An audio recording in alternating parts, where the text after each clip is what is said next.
Welcome back to the World Championship Series Europe Premier League round of 16 for Season 3. We're in Group D this evening.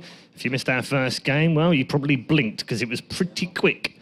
And it was MMA on an absolute charge through that first match. Let's just clue you up as to how we're going to play out through this evening. As you can see on your screen right now, MMA safely through to the winner's bracket game after defeating StarCraft from Slovenia 2-0. TitaN versus duckdeok is our next matchup. Kalaris is with me now. That first match, very disappointing as far as the Slovenian was concerned. I mean, expectation was kind of high because we had people from the crowd here supporting him, and there was lots of support and what have you. But let's face it, he's brand new to this big tournament stage. He's 16 years of age. Did we dare expect him to beat a Triple Crown winner?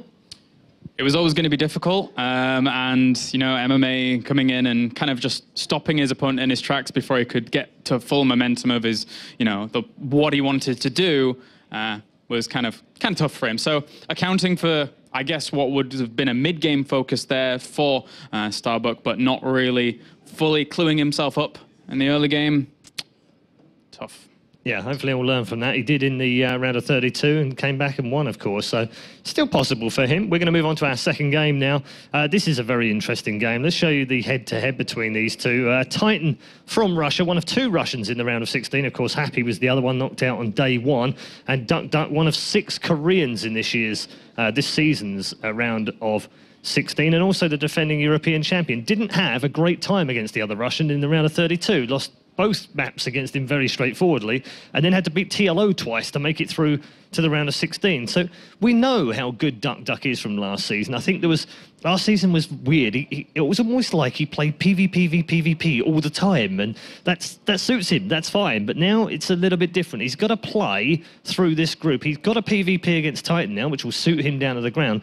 But after that, it gets tougher because it's either MMA or StarCraft either way around. On the other hand, we've got TitaN, who Sean earlier said, quite rightly, when you interviewed him after the round of 32, he said if he hadn't won that game, he was pretty much done with StarCraft. And that would have been very sad to see him go out. We like the player a lot. We love him when he comes down. He's a great personality. But here we are. It's time to find out who's got game between these two. What are your thoughts overall on both of them, and who do you think will make it through? I really like this PvP in particular because of how it just stacks up in general. You have a Protoss like duckdeok who built his entire Season 2 championship on Protoss versus Protoss. So he's got some good PvP, I'm not gonna lie. But at the same time, you've got a Protoss like TitaN, who I would like to say, in terms of Protoss versus Protoss, has some of the best crisis management in PvP in the entirety of Europe. So it's going to be cool to see what duckdeok wants to do against TitaN, and then how TitaN actually reacts to that. I think it's more so going to be duckdeok being the aggressor than TitaN here. Okay, one final question before we go into the game itself. We haven't seen duckdeok since the end of the Season 2 finals, where he got knocked out by Naniwa at the second attempt. He beat him the first time and then lost to him the second time. Does that suggest that maybe people are starting to figure his style out?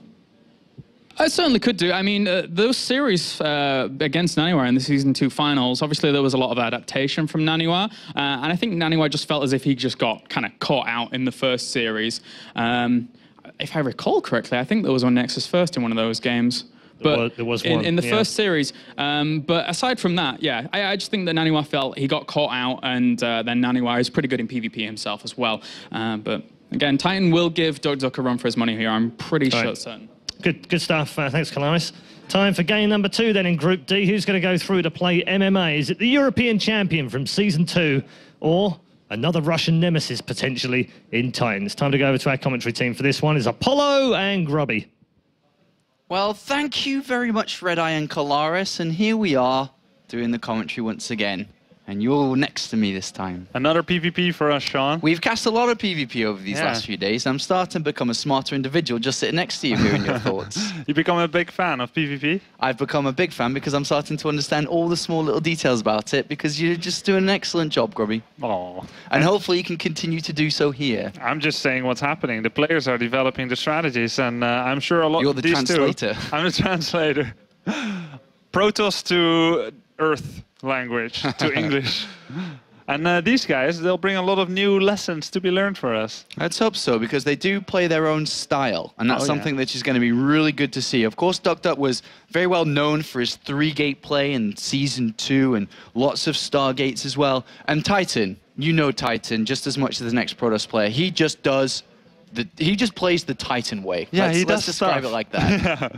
Yes, definitely. And in fact, I feel like duckdeok is a bit of a Korean TitaN, and TitaN is a bit of a Russian Korean duckdeok. No, he's a Russian I get it. duckdeok. Yeah, I got it. It was really hard getting it out the right way, but I think I said it literally correct. I came in and just screwed it all up at the end. You're like the guy who says 146 when someone's trying to count money. So Akalon and Frost away from TitaN, Derelict and Yongsu away from duckdeok here. Leaves Belshir, Polar Knight, and Whirlwind. I don't really see any pattern in that per se. I don't see any pattern in that. It's just preference then. Both these guys bringing something to the table which cannot be 100% suited to the opponent's style. Yeah. PvP is like, you have your set of basic skills, and then you have a way that you're going to open. And it's almost like they don't even need to be that connected. So you train all these skills over the course of all your PvP games, and then you're like, you get your calendar, and there's 30 different squares to cross, and you just take your finger and you press, okay, this strategy I'm going to do. This one from the 30 build orders is going to be what I'm going to play today, come what may. And after that, we enter the fundamental stage. It's a lot of build orders. It's a lot of build orders. It's a lot of build orders. Actually, there's more than 30. I was just trying to keep it simple. There's a lot of different ones. And I thought that there were X amount of builds. Then duckdeok Season 2 happened. And then I realized that the scope of strategies that you could do is even much broader than I previously thought. And not all of them are built up in a safe, sequential way. duckdeok kind of has a very different tempo. But here's TitaN. 71 win percentage against Protoss so far. Has had a bit of a disappointing Season 1, just a round of 32 finish. Didn't make it out to the live stage. In Season 2, did make it to the round of 16, and actually was a single map away from toppling MC and moving on to the round of 8, and it was Belshir Vestige. Yeah. And it was a map that one single mistake happened. Yeah, he was leading. He was leading, and he used 2 time warps instead of 1, and couldn't recall, and was stuck on the other side, and MC trashed his army, then won the game. And then on Newkirk, again, the third game, he was winning really hard. He had a bigger army. He was up 4 bases against 3. He had a better army composition, but he engaged in a wide open space, and his army was Colossus-based, which needs to have a very narrow positioning. MC, 10 Immortals, 10 Archons, he just wanted space. If TitaN had been patient and went above the top and attacked the third from the top in Newkirk Precinct, he would have won that game, 99% sure. But he attacked frontally, MC was happy, smiley face positioning was waiting, and TitaN went down. He could have won 2-0 or 2-1. Yeah, and it could have been TitaN going to the finals, because MC did, to play duckdeok. And well, he's got his chance here anyway, as he's playing against duckdeok. Of course, the reigning champion from Season 2 comes into this group, Group D, and will face off against TitaN first of all, and then of course has MMA and Starbuck as his other 2 competitors. Whirlwind's going to be our first map between these 2 players. If history repeats itself, we're meant to lose our champion in the round of 16. MVP, of course, Season 1's champion. And who was it that knocked him out in Season 2? Who was that guy? I don't know. Who was it? I think it was you. Oh. I think it was you. You did knock out the Season 1 champion, but who's going to knock out the Season 2 champion this time around? Is it going to be TitaN to push him down first of all? Put his head under the water, and then Starbuck just goes...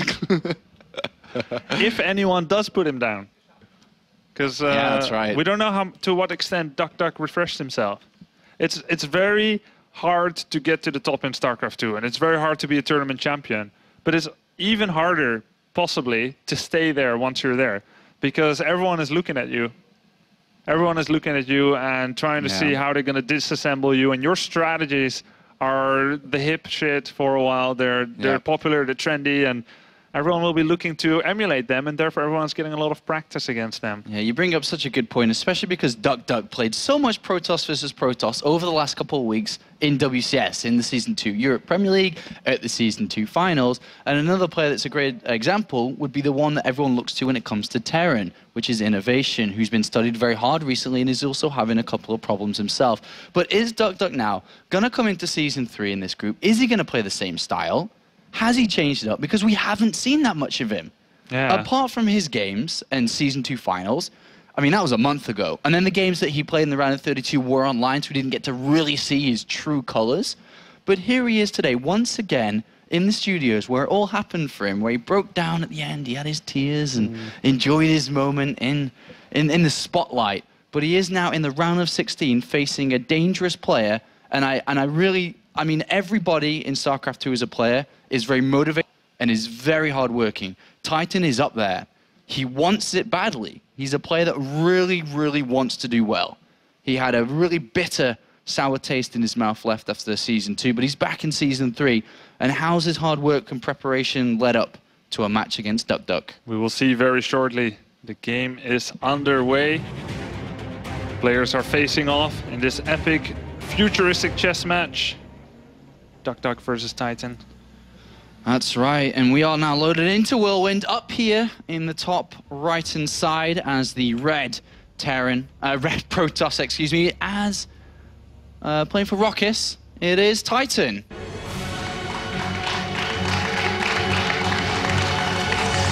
And then down here is the blue Protoss playing for MVP, it's duckdeok.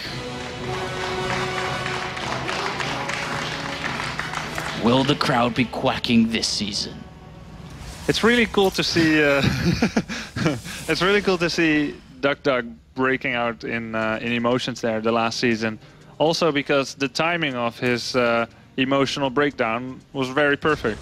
It's after he won the tournament, and it's not somewhere in between. He had high expectations for himself, and once he got there, that's when he let loose. Well, Grubby, we've already seen the first move. It was double moves. 11 gateway from TitaN.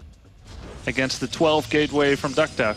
Both earlier than the 13 gateway, both sacrificing ever so slight bits of economy to get a very early cybernetic score out and take the offensive straight away to the opponent. So I mean, let's talk about the interaction between both of them, right? We have 11 versus 12 for the gateway timings. Both have sacrificed a little bit of economy. Keep in mind that duckdeok has also got double gases. If you were, you are the umpire, you are the referee looking on both sides, how are you calling this, and which way are they going to kind of act against each other? I'm happy you asked that. Just to humor the new players, the new spectators who are watching here in StarCraft 2, welcome to our lovely, strategic, little complex game. A lot of the things that we judge about how things are going in StarCraft 2 is the game timer. You can see it at the top right of the minimap.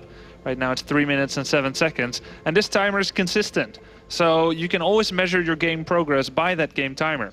Now normally the cybernetic score for each player is started in the very most normal found out way at 2 minutes and 47 seconds. When you make your gateway a little bit earlier, the 12 gateway, it starts at 4 seconds faster. Just 4 seconds, it's not a big deal, and you lose a little bit of probe production time. Maybe it costs you a few minerals. And then duckdeok's 11K, that starts yet a few more seconds earlier than that. So if you get to a position where your army faces head-on against the opponent, and you're waiting for your warp gate research to finish, your warping could be a few seconds earlier, then and only then does it make a big difference. It doesn't matter if you make an army and then you go somewhere and you eventually meet. It's only when you're both waiting, cutthroat, for that warp gate research to finish, that kind of thing matters. Now TitaN, he is going for that 3-gate follow-up. Yeah, his probe actually spotted the Nexus, then escaped without the obviously Nexus spotting the probe. He's got a pylon down. He's thrown down the double gateways upon seeing this Nexus. Yeah, because unfinished buildings have very low vision, so they can get scouted without seeing the probe. So they don't know that they're scouted yet. Now, duckdeok, he went for a very quick expansion, and TitaN is doing about the most aggressive build possible. And duckdeok, recognizing that was a really early proxy pylon, says, okay, It's fine. I don't really have anything to lose if I cancel this. Worker counts are going to probably be equal, and they are. He's 1 worker ahead, and he just falls back and cancels the Nexus. Opportunity cost lost, but nothing really too impactful happening then. Bit of a tug-of-war when it comes to the expansions here, because duckdeok went down there first and took his first. It's then been pushed away because TitaN moved in there and obviously is forced to cancel. And TitaN's, well, I'm obviously not going to get up your ramp because you've got a force field and you've got photon overcharge and probably the robotics facility, which is the most common follow-up of going for the Nexus. And TitaN's like, all right, I'll put mine down. And does this not just become a game of how long he can delay duckdeok from getting down this ramp? Yeah. And TitaN threw up his Nexus before his first warp in. And now he activates the photon overcharge, wants to kill the mothership core. That's a nice pickup. Probably going to lose 1 or 2 stalkers. There goes down 1, and he's sticking around a little bit too long, but will not lose another one. Just a bit of damage, and that's a really good trade. 125 minerals and 50 gas off the stalker lots against 100 for the mothership core. And surely duckdeok's realized now that, well, this can be a little bit difficult for me to break out, and I slapped down the robotics facility. Wow! He moves down the ramp. That's a very unique move. That quickly, he didn't want to get contained and moves down here. Sentries are going down, so there will not be an extended contain. And these 2 stalkers have to survive for TitaN to somehow come out equally, but he loses it. Well, it's a couple more stalkers are getting warped in here from both sides. He's got to be careful not to lose this mothership core here. 3 stalkers from TitaN do come over. The supply advantage is with duckdeok at this moment. 4 stalkers versus 3 and 3 zealots. It looks like TitaN is going to have to run his way home. Alright, he kills that zealot and moves back, so the unit's lost stab is looking rather equal. Mothership core for TitaN is still alive, but he had to use the time warp, so he will not be able to use a photon overcharge too soon. And duckdeok during all this, as soon as he realized it was a contain, as soon as he realized, he made a robobay for a potential contain, but that was plan B. Plan A was, first immortal out, straight down the ramp, and the force field for TitaN was just a second too late, and now duckdeok has broken out. Such a cutthroat decision. And now he's out. He is going to get that Nexus down of his own and start mining of his own. Stalker in the middle of the map does get chased away here, and TitaN will push that all the way back to its Nexus. But let's talk about the situation of the map. So the Nexus is on its way now for duckdeok, but it does have superior tech. He's got his first Colossus on the way when the first robotics facility is not even finished yet. Yeah. Does that, who does that lie with when it comes to advantages and disadvantages? Yeah, it's hard to say. Oftentimes those Colossi, the first Colossus against someone who doesn't even have Immortals, let alone Colossi of his own, gets used for an aggressive push. He's not getting thermal lands yet, doesn't have the gas. I can almost think of no reason for duckdeok not to try and attack at least and do some damage. The only reason maybe would be to say, well, he doesn't know if TitaN is going for Dark Templars. But then he doesn't have the Observer now anyway, and he might as well move out and try to defend with whatever new warp in an Observer that he's making. And indeed, he is keeping 2 Stalkers at home in his mineral line for potential Oracles and for attacking Dark Templars potentially once he has an Observer. I think TitaN's playing this game out rather well so far. His control's been pretty good, as did lose a Stalker there to the Colossus. Is getting his first Immortal up, but he's actually saturated on both bases very, very fast in this game, having got that Nexus down. 43 probes to 33. And he does have that Immortal which will help out against this non-Thermal Lance Colossus. But behind this there is Thermal Lance starting and there is a Forge. But already TitaN's saying, well, if you're going to move across the other side of the map with your small little army, then let me send some Zealots and see what damage I can do myself. Yeah, very nice move there. These 3 Zealots are sacrificial. It doesn't really matter if he loses them. And he is going to lose them. They're committed already. Didn't kill any probe yet, but he's going to try and get information. And that's not too bad. It's an expensive scout, but yeah, like you said, he's fully saturated. He has been for a while, and he's not making any more probes. Now, a way that foreigners often lose to Korean Protosses is by going too quickly to 44 probes and 4 gases, and where the opponent goes for a very quick push. However, TitaN's Nexus was earlier. He macroed really well, never stopped making probes, and he got there early enough to still be able to repel any attack possible. So this isn't one of those cases. TitaN is actually really far ahead. Well, let's see if he can stay far ahead here, because he is going up against, of course, the reigning champion of the Premier League. That's no small feat at all that duckdeok achieved last season. There's TitaN, the challenger when it comes to this series. He's got a hallucinated Phoenix in, does spot the added-on gateways, to spot the Forge upgrading as well, which he saw earlier on. But he is quite active on the map with his units. He doesn't really have any additional gateways yet. He's only on 3, by the way. Yeah, should be looking to throw up a bunch soon. They're at 49 probes TitaN against 46 duckdeok. And Thermal Lance is just now starting for TitaN. For duckdeok, it's done, and he's got 2 Colossi. And TitaN's only just getting his first, so he shouldn't be here on the map. Expect a recall if things get too hairy. Well, looks like he's almost loses his mothership core. Oh my god! How do you dare? Wow. How do you dare rely on that? That was scary. 6 hit points, and that was gone, which means the army would have stayed. And the army could have died. Yeah. But look, Warp Prism does get in there, and that's a pretty nice move from their TitaN, considering that duckdeok is out in the open, and he's got a lot of damage done there. Yeah, that's really well done. He dropped 4, warped in 2 to 3 more, and he knew that duckdeok was out of position with that ballsy move out there in the middle. Had he not done the move in the middle, this wouldn't have done as much. Right, well, not too many probes killed, but some mining time. Well, this third Nexus is down much earlier here for duckdeok than it is for TitaN, who looks like he may be in the position to take it himself, but currently is leading 180 supply to 95, still Zealot harassment going on. Both players do have their +2 on the way. TitaN does have a better tech. Actually, as I say that, duckdeok does throw down his Temple Archives as well. But I mean, at this point, if you were to award a point for the winner or the winning player at the moment, the leading player, who's it? Is it still with TitaN? And what does duckdeok need to maybe come over that if that's the point? Well, TitaN's not ahead in every area. duckdeok's ahead in the third Nexus, and his +2 attack upgrade is a little bit ahead. And now TitaN is giving away a bit of an advantage, because what TitaN had was numbers. He was a bit richer, and he had a bit more units. And these Zealots are just dying, not doing too much. Units lost stab now in duckdeok's favor. He's also 2 probes ahead and 1 Nexus ahead. Yeah. What TitaN has is charge. He's getting charge quicker, and he's also got, I think, a bigger bank. No, actually, sorry, the colors on my PC are a bit messed up. Yeah, duckdeok has a lot of gas saved up, actually. So whatever advantage TitaN originally had, it's rather equal now. So neither really working with a big advantage. So it's going to be a lot about positioning and how the fights happen. Well, two warp, well, 1 time warp, sorry, 2 force souls do come down. Get a couple of Zealots there. As TitaN does back off in the center. The Colossus count is in favor of duckdeok at this moment. He is catching up in supply. A couple more Zealots from TitaN on the left-hand side. He's got 1,000 minerals in the bank. Or did just have very shortly as he warps in a couple more units. He's about to morph over to Archons.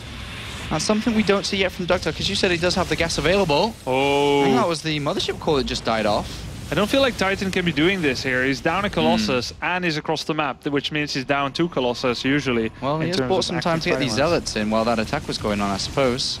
You see really a difference in psychology here from the two. duckdeok just wants to macro up. TitaN, he wants to make something happen. But who's going to come out at the end of it? Yeah, that is hard to say. Very equal in supply still. Both players have started +3 attack. Zealot charges on the way now for duckdeok. Army supply slightly in favor of TitaN, who keeps on warping in units. Has added on more gateways as well. Whew! Bit of a tense game between these two players. TitaN has got a lot of Zealots on this third base. He's trying to break it again. Yeah, there's a lot of Zealots there, but they don't want to be fighting Archons and Colossi. Oh, he's pulling him apart. He's pulling him out of position. 1 Colossus might be going down rather quickly. Nice micro by duckdeok, microing them back, but the Colossus are attacking on the Zealots above there. Still, much more Colossi for duckdeok, and his TitaN being too active on the map. Sometimes as Protoss, you just need to sit back and gather up your army, really. Yeah, well, there's 5 Colossus there versus 3. That's quite a big difference. And TitaN is going to push back here one more time. He's trying to get into that mineral line, and to be honest, he's not really achieving anything. No. He's got a couple of workers killed, but not that much for the amount of money he's throwing at that third base. He's got more Zealots going over there, and it looks like TitaN is going to move back to his side of the map for the first time, as there's the Mothership Core and Zealots there waiting for that counter-attack again. And TitaN has gone over as he... I mean, he's got this Warp Prism down south. He really is attempting anything he can to try to break his opponent, but every time the door is locked. But neither has it really put him in a disadvantageous position. They're really going quite equal. We can say they're going much more equal than the first series we saw today. Whatever probes TitaN killed, duckdeok replenished, and that made up for the fact that TitaN lost more army. Now TitaN sees that the 4th is being attempted. A bigger gateway explosion by duckdeok. He's adding 5. He was down 1, so he's going to be ahead about 3 gateways. And this is doing quite a bit. Lost mining time, probes dying, and the army for duckdeok is quite out of position to deal with this. Alright, so Zealot's just running around still in this main base. 155 supply for TitaN, 20 supply advantage at this moment. But of course, with the money going into those gateways, I'm sure duckdeok's going to climb up very, very fast, very, very soon. What is TitaN still looking to do with it? Is he going to calm down a little bit when it comes to his harassment? Just as you asked that, we see it. I was just wondering if either will attempt a tech transition, and I was thinking neither of them can really afford to. There's too much action between them to warrant the possibility of a Stargate Tempest switch. TitaN is ahead 1 Colossus right now. He's got 6 against 5. So I thought he'd be quite all right just continuing Colossi. duckdeok cannot afford to make a Stargate transition. And I didn't think TitaN needs to, but he's trying it while still seeming very threatening. His style is really quite threatening, keeps being on the map. Zealots in the main, Zealots on the third. He's everywhere with these. Now, one thing that can happen is, there's 2 things that can happen. You take an economic advantage. You get a lot more gates than your opponent, and then you just control the game all the time. You keep attacking, and eventually you win the second fight. Or what happens is, hold on a second. Oh, it looks like these 2 armies are going to join forces here. Time Warp is available here for duckdeok and TitaN. Uh-oh, it's caught a little bit out of position here. Tries to break down that 4th base, but doesn't work and loses a lot of units there. But, I mean, well, these Colossus are just gone, and now this is just a big advantage here for duckdeok. That was a little bit sloppy there from TitaN. Not sloppy per se, but just got caught out. But one thing, through all of this, he has killed, Grubby, 46 probes in this game. His opponent is down to 45 compared to 68. But does he have the time after losing so much? Yeah, probably not this time. He lost too many Colossi, and they're too slow to replace. He's down 5 Colossi, he's making 1, so he'll be down 2. The other situation which I said would happen is that duckdeok just keeps taking it upon the chin, ignore the little things, the little gnats that's biting at him, and then just do 1 big push out and win. And oftentimes when I try this, when I try to get too cute, too harassy, kill too many probes, the opponent's army is relatively intact. He attacks and you lose. And it looks like that's what's about to happen. Yeah, well, Photon Overcharge has activated a single Colossus versus 6. This is the moment where TitaN goes, okay, this is difficult. All right, GG, and duckdeok will take game number 1. But talk to us a little bit about that and how you thought that really went. Yeah, I mean, TitaN, he looked a bit too twitchy. He was too invested in making something happen. He needed to really take a deep breath and say, how is this working out for me thus far? And it's hard, man. It's hard to think. It's hard to think about what's happening, like, metaphysically. It's like, what's going on? Like, is this working for me? Should I continue the same style or just suddenly make a switch mid-series?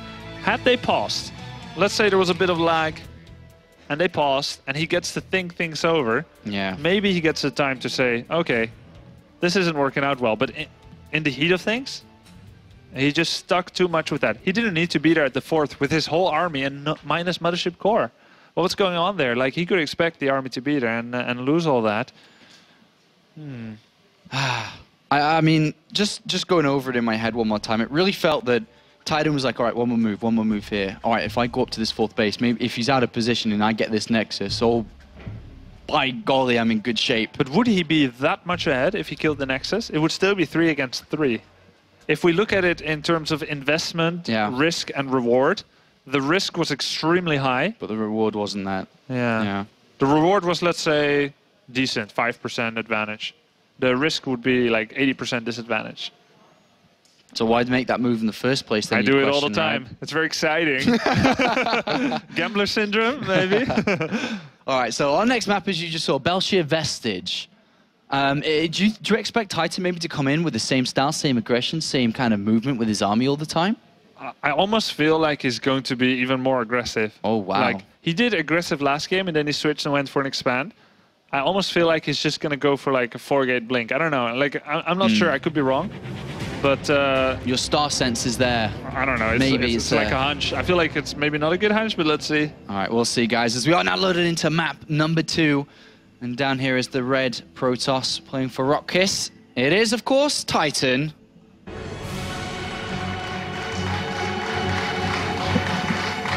And then he's going up against the one and only, the current reigning World Championship Series Europe Premier League #1. It's duckdeok.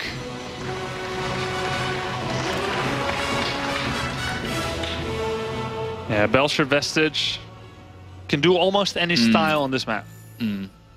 Pretty easy to scout for proxies on most locations, but there's still a good 4 to 5 popular proxy locations for something like Proxy Stargate. Dark Shrine, very hard to proxy on this map. Where are you really going to hide it? Because pretty much, look at all the mineral fields on the map, on the mini-map. You see all those fields, they're all to the side. behind those mineral fields, that's where you'd ideally like to proxy a Dark Shrine. The old saying of hiding in plain sight, building the Dark Shrine at the Zelnaga Tower, not such a good idea. Although I think I'll try it once. See how it goes. Let me know. Let me know. I will. Let me know, mate. I think. I mean, we talked a little bit about TitaN's mentality and how he's approaching this, but surely duckdeok comes into this series like, right, don't really know what to expect. I'm gonna try and go this 1-gate Nexus, and then all of a sudden he's like, whew. Yeah. Well, you're playing this game rather aggressive, aren't you? Very intense. Very intense. That was exciting. Let's do it again. Well, at least one thing on the bright side for duckdeok is going to come into this going, all right, well, at least I kind of know the way you're playing. Yeah. Let me adjust myself a little bit and maybe not put myself open. Hello, I am TitaN. I am from Russia. This is how I play. It's like, hello, I'm duckdeok. And I'd like to play with you. All right, so double gases down here by both players. Mirrored build so far. And we do await to see the choices from both players here if we are going to see aggression from one. First decision that splits the ways that they're going is the Zealot has been made here from TitaN. Yeah, he might still choose to cancel it, but probably not. Like, if he wasn't going to make a Zealot, he'll probably make a second gateway, like duckdeok is. Mm-hmm. And with the Zealot coming out, if we take a look, we've got 2 to 3 probes for duckdeok. 2 in one, 3 in another. And this means usually just only one thing. 3-gate opener. 3-gate opener, it's perfect to mine with 5 probes on gas for a while. Sometimes people, they watch a Protoss player stream and they see 2 in one and 3 in the other, and they're like, hey, you're missing 1 probe in gas, you forgot. Conceivable, but not anymore. Maybe stop making that mistake. It's intentional. Now the 3rd probe is going into the 2nd gas. TitaN was already going 3-3. He's getting more gas, and we could be looking at what you said. Blink, blink. The star sense. All right, so at this moment, looks like the mothership core from duckdeok's just coming down this left-hand side, having a quick look, because he has seen that both gases are mining fully from TitaN, expecting some form of tech here. Currently, duckdeok's sitting on 2 gateways, and TitaN's going to go in. He's going to have a look-see. Hello, what can I find? This is gateway. A typical TitaN move, sacrificing 1 Zealot for scouting. Yeah. Because he's more sure to get in than a probe. He will see the whole base, and duckdeok smartly makes a Stargate where the Zealot has been. Now, I said it's going to be a 3-gate. That's not what happened, though. duckdeok made a Stargate first. Yeah. So, apparently, that's also a build you can do when you open like that. And then he made the 3rd gateway afterwards, and his gas is looking just fine, so apparently it can work like that. Learn something new. Can duckdeok not be scared of DTs at this point, or something along those lines? I mean, he's chosen Stargate. His mothership core saw a sentry and a stalker at the front, hasn't really seen too much. He's got no information. He's looking all over the map for some kind of pylon or structure. Yeah, certainly it could be DTs. He's keeping 1 stalker at the natural to keep away the very closest proxy pylons. Look at this. Oh, getting a full scout. He sees the glimmer on the Twilight Council, knows it's blink, and he sees 3 gates. He sees everything. Time what comes down to keep these 2 stalkers away, and he's going to get out there. It's a full scout there from duckdeok. And it's cheaper to get out with a time warp than with recall. And well, this is well, look at this now. Let's just address this. So TitaN now throwing down a Nexus. duckdeok now seeing it. I mean, what from here? What's going to happen? Yeah, I thought that duckdeok will take a defensive position and just rely on Oracle to counter pressure. He's not doing that at all. He's making a lot of stalkers and he's getting aggressive. Because he feels like he might have more stalkers than TitaN right now. There's a Nexus, there's Blink. He doesn't have Blink, but he has more stalkers. And then he's going to try and fight at the front, either the main ramp or the natural, and then send an Oracle in the main base. And TitaN doesn't know there's a Stargate out, so that's what duckdeok has as an advantage. Oh, well, the Oracle comes in, the stalker's already here. They don't quite have Blink. Oh, seconds away. That could have actually been killed there. Nexus is going to have to be cancelled, I'm sorry, TitaN. And he does cancel it. Blink is now finished. He's massively pylon bot there at 42, by the way. He couldn't warp in any additional stalkers for a very, very long time. Yeah.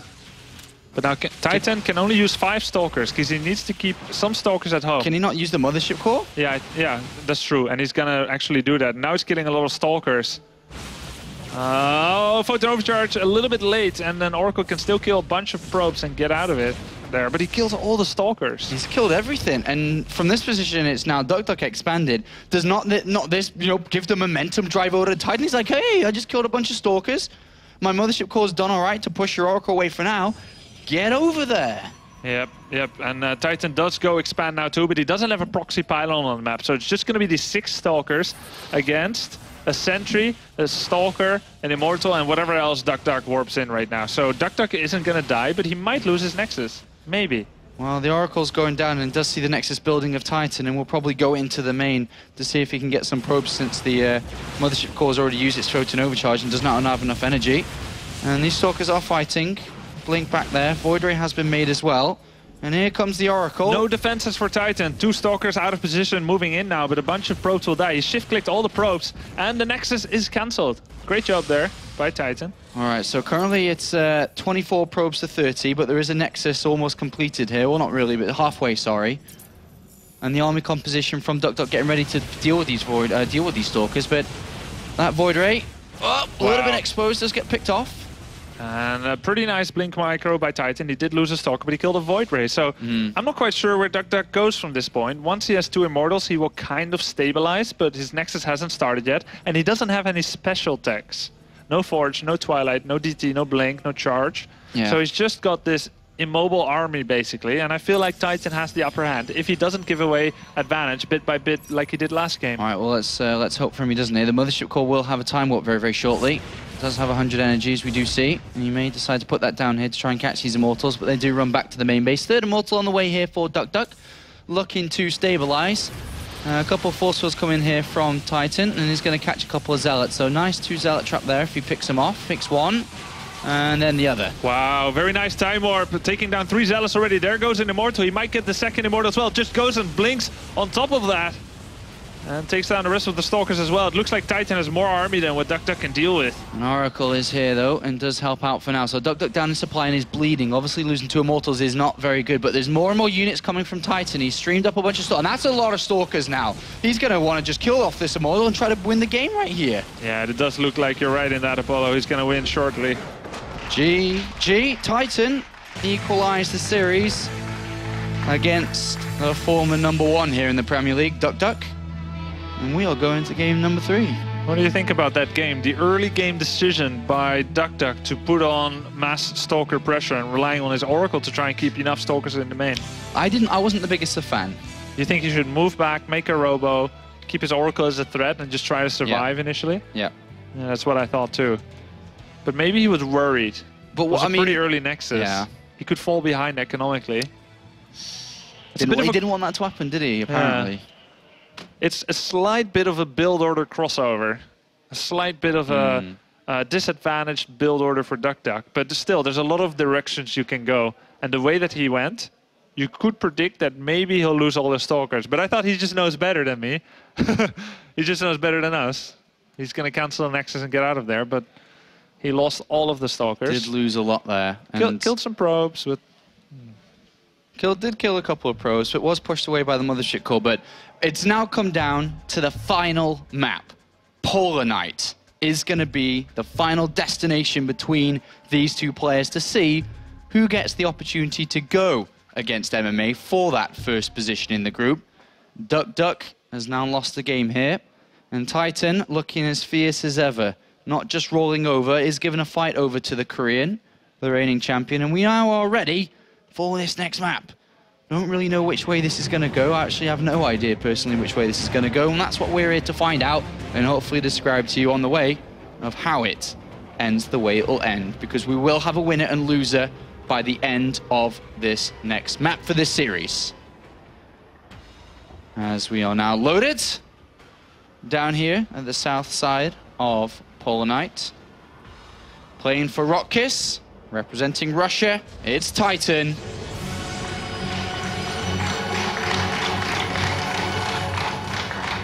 And then up to the north here, the current #1 in the league, playing for Team MVP. He goes by the name of duckdeok.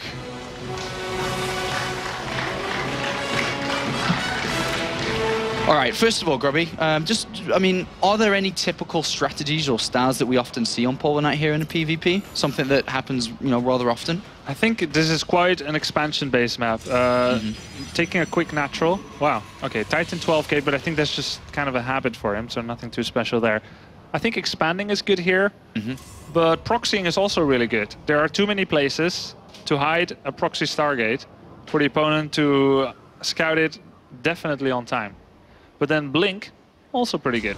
It's kind of a big ramp though into the main base, so blink can be a little hard. And if you look at the ramp at the fourth base in front of the main base, yeah, there, the space under the mineral field leading into the main, it's a lot less space than you might think. It's really hard to blink up here because there's only space for a stalker or two, also to the left of that second gas. So there's right over there. There's very little space. I was like, yeah, this is a really good place to blink. It isn't. You cannot easily ferry 10 stalkers in and out of the base.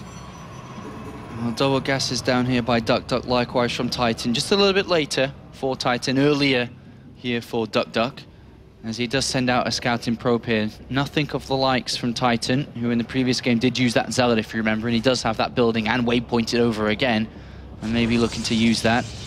An identical opening here for duckdeok, who does throw down that second gateway, just like game number 2, excuse me. Yeah, both doing the exact same build they were doing in game 2. So does that mean that they're trying to posture as doing the exact same thing? Does TitaN want to pretend he's going for that kind of blink opening again, and duckdeok for the Stargate? And how did they set up game 2 to change up their build in game 3? And some people might wonder, why change up your build? Nice probe kill there by TitaN.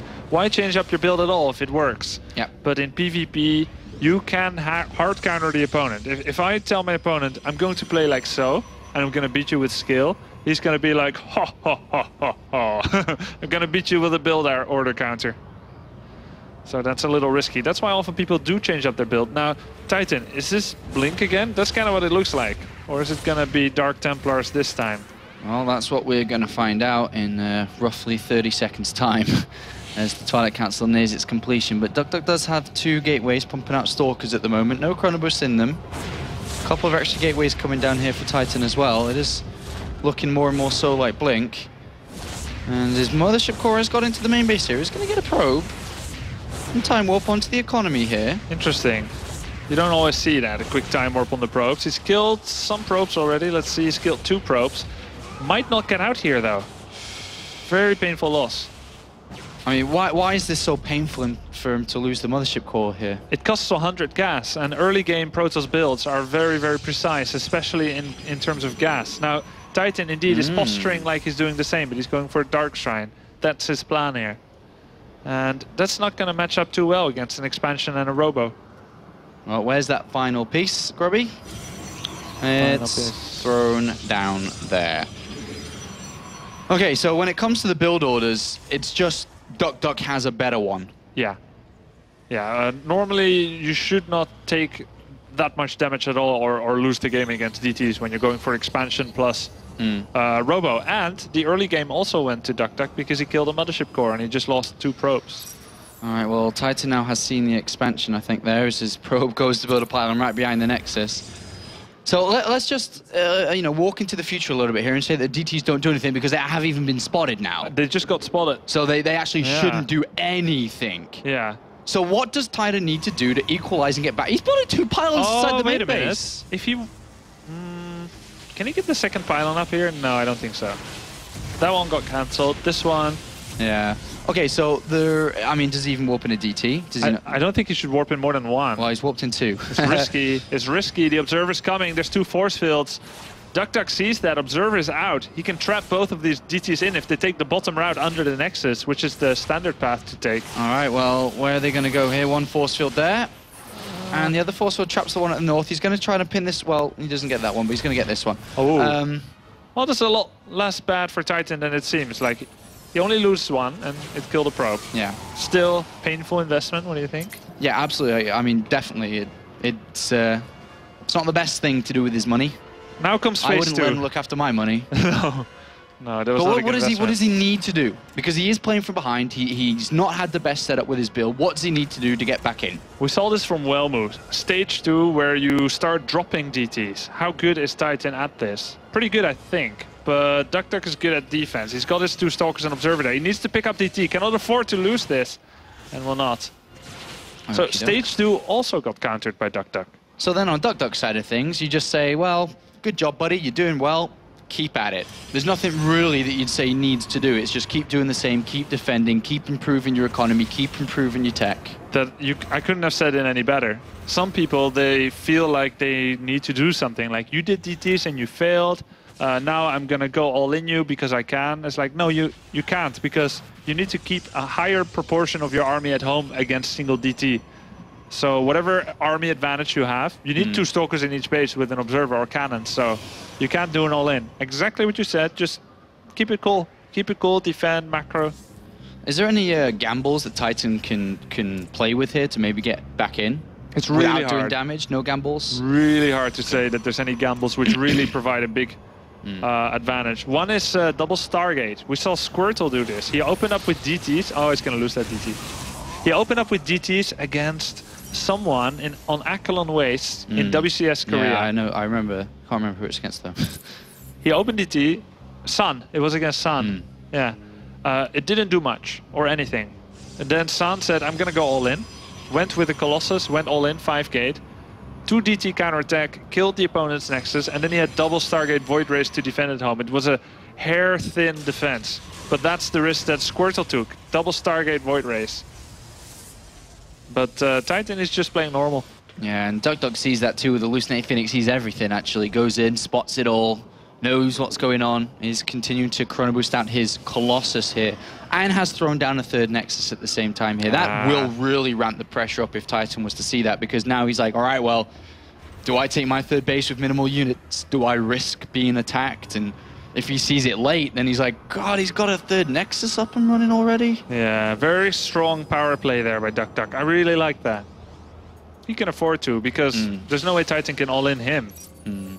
Well, I mean, look at the numbers here. 46 army supply to 31 in favor of duckdeok. 53 to 47 in the workers. Not a big difference there, but still, 3rd Nexus. And here comes the DT. If he gets a cancel on this, it may be a bit of a good feeling for him. Yeah. But is that even going to happen? Depends on where the nearest observer is. It was at the natural. He won't even do hull damage on the Nexus, most likely. Gateways being added already for duckdeok. TitaN is still on 3 and not starting any yet. Everything is ahead for duckdeok except attack upgrade.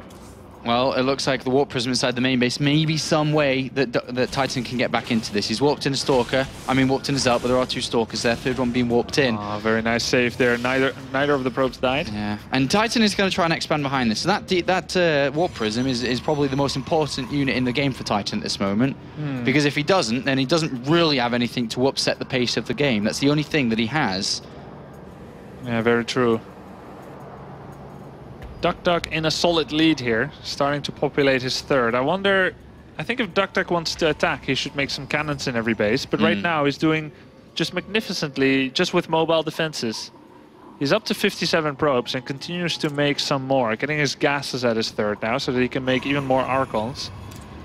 And I don't think duckdeok is going to go for a kill move just yet, but he is moving to take control of this tower, and that's scary for TitaN. And here's the warp prism inside TitaN's main base there. And he doesn't have too many units, and he doesn't have any defense right now. He does warp in 3 DTs, a very expensive defense here. Yeah, DTs make your army really small because of how much they cost. Well, he's got a DT there with 4 kills on that 3rd Nexus. That was okay. But yeah, 3 DT defense there, rather expensive. Still, I've seen many a pylon block in this game. I don't know if you have as well from TitaN. Yes, that's true. I mean, he lost that pylon there. Doing another warp in here. Not too bad, killing some probes. Probe count is almost equal. TitaN's only 4 behind. He has killed 14 in this game. That's not bad, considering that he got, what, 1 DT, or 1 kill with the DT in originally? Yeah. Yeah, he's doing what he can, but supply blocks, Sean. So many supply blocks. Should be okay for a while, 4 pylons finishing. And as we said, Protoss ground weapons level 3 has been started, and it still takes about 40 seconds for duckdeok.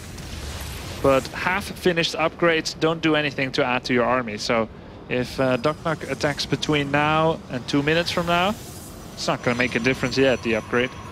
Alright, well, duckdeok has got a DT on that 3rd base, cannon on that 3rd base. The Warp Prism does have the 4 Zealots in. Tried to look for a way into the natural, didn't find anything there. There was a Colossus as the defense waiting. But TitaN has established himself on 3 bases now. Supply difference not too different. Obviously that 3rd base from duckdeok has been mining a lot longer, which means he's got a lot more gas. Oh! Goodbye, the only way to harass duckdeok. It's very true what you said there, that War Prism has upset the pace of duckdeok's game a bit. If he didn't have it, what threat would there really be? He killed 2 Stalkers with this. A Colossus was camping in the natural for duckdeok. So he's committing a lot of units to every base, and he's doing it well, but still, every action forces a reaction. And for TitaN, that meant he's still alive right now. And now he's looking to finish his level 3 ground weapons pretty soon from now.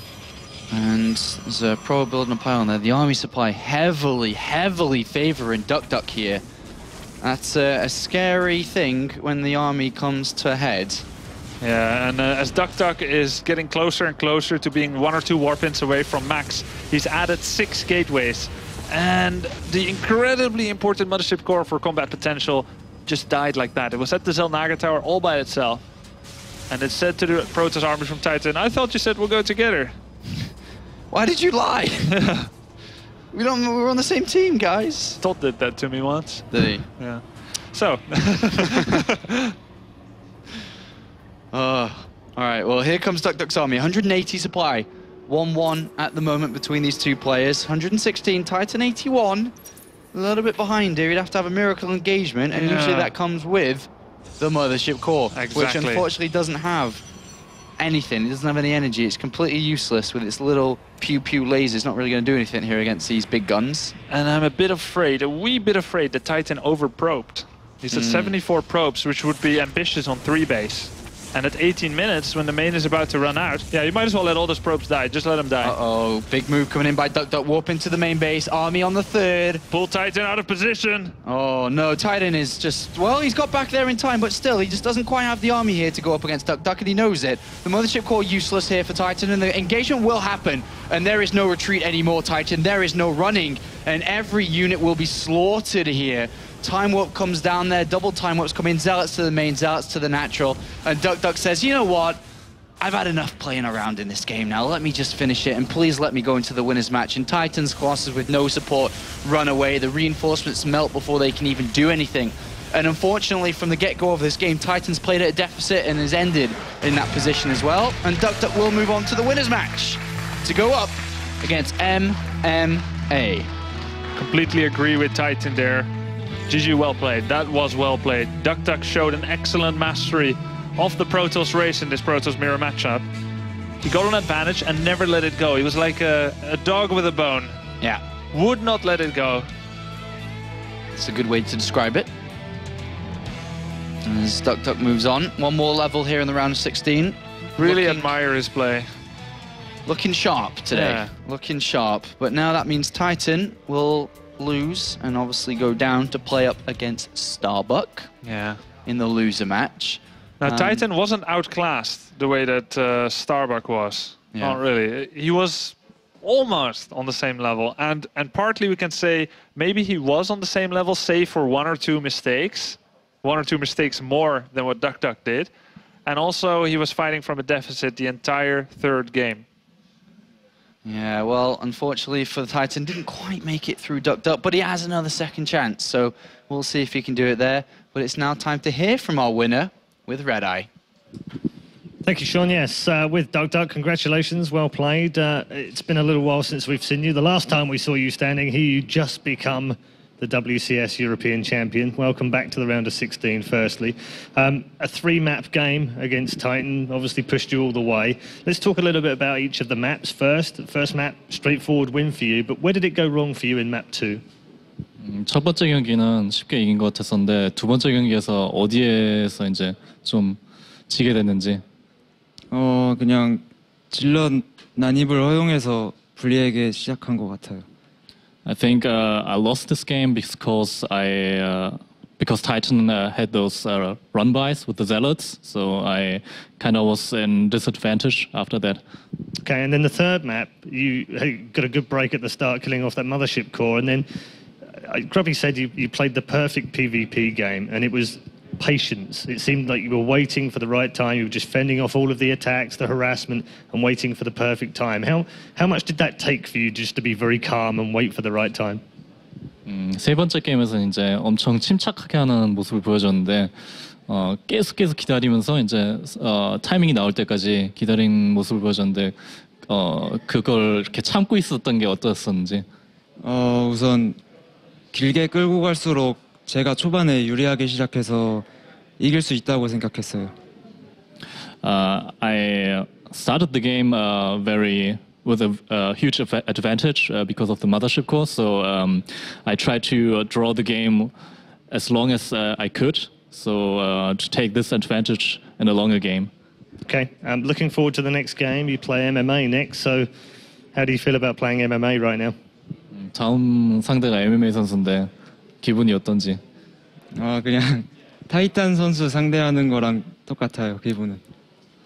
There's nothing different from facing TitaN. It's just another opponent. Okay, well, best of luck, and thanks for coming back to Europe again. It's great to have you here. duckdeok wins match number 2, and he'll go head-to-head now with MMA. Let's break down exactly how he managed to win against TitaN 2-1. Thank you very much, Paul, and welcome here to the analysis screen as we now look at game number 1. Actually, I want to go back to game number 1 and just place a little bit of emphasis on one or two things that happen in this game. Now, obviously, there was a lot of zealot harassment throughout this game from TitaN, trying to, do a bit of economical damage here and there from his opponent. But something in PvP that has become so exceedingly important over the course of Heart of the Swarm is that mothership core as well as the use of time warp.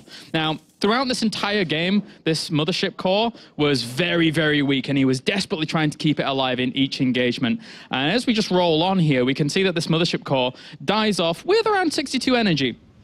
Now, this does play a little bit of a role later on going into that bye-bye mothership core. Sad to see you go. But again, with this engagement happening, a little bit of a trade here and there. duckdeok doesn't want to fully commit. He believes that TitaN has a little bit more to actually hold that off. Meanwhile, the zealot harassment trying to distract up here. But as we go into the next main engagement, going up to the third base, which is right about here, then there's actually no time warp here for duckdeok to try and isolate Colossi, etc. Of course, this engagement was always going to be hard for TitaN. Always going to be hard for TitaN because of the fact that there are 5 Colossi against 3. However, the incorporation of Immortals into that, if TitaN had a time warp on that ramp, to try and slow a little bit of this army down, then maybe he could have actually done a bit more damage to that. And if we go to the resources lost now, we can quite clearly see that, duckdeok has a little bit of an advantage. And this is all whilst he was killing off probes throughout the entirety of the game. So duckdeok had a fantastically strong advantage at this point going on into the later stages. And that's about it, really. If we end up going to the very, very final engagement as well, here, this is really time warp in motion. As this time warp goes down, and the Colossi, they have absolutely no chance when they are this slow in a Protoss versus Protoss. So that's going to do it from me, guys, here at the analysis screen. Let's hand it over to Mr. Redeye with some more WCS action. Thank you very much, Kalaris. Yes, game 2 broken down there by Kalaris, and we'll be back very shortly with match number 3, the winners match between duckdeok and MMA, 2 fantastic Korean players going head-to-head for the 7th position in our quarterfinal. Just a reminder for you, a little bit later on this evening, we're also going to be taking the draw for the quarterfinals as well, so you can see that live before the end of the show. And if that wasn't enough, we've got a special video for you later on, and if that wasn't enough for you, we've got WCS Extra this evening as well. Now, there's also a little promotion going on StarCraft2.com right now. Just check it out. I can't really do it justice. It's basically back to school. And because I'm an old guy, I don't need school. But you do. And if you have been studying hard, that's great. And it doesn't mean you have to miss out on StarCraft 2, because you can still play and get double XP. We've also got some special announcements as well. In fact, let's go over to a video, because that will explain exactly what we have for back to school in StarCraft 2.